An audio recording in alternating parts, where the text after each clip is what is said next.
Let's see what I got. Strawberry. Oh, oh.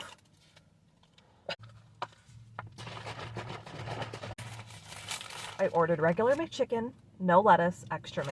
Let's see how passive aggressive they got with the mayo.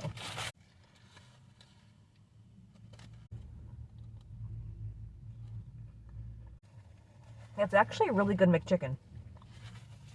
Despite all the mayonnaise, it's still pretty crispy, which is surprising.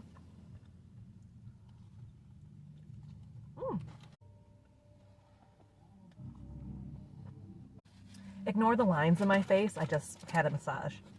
So, a massage, McChicken, that was free. Pretty good way to end the year.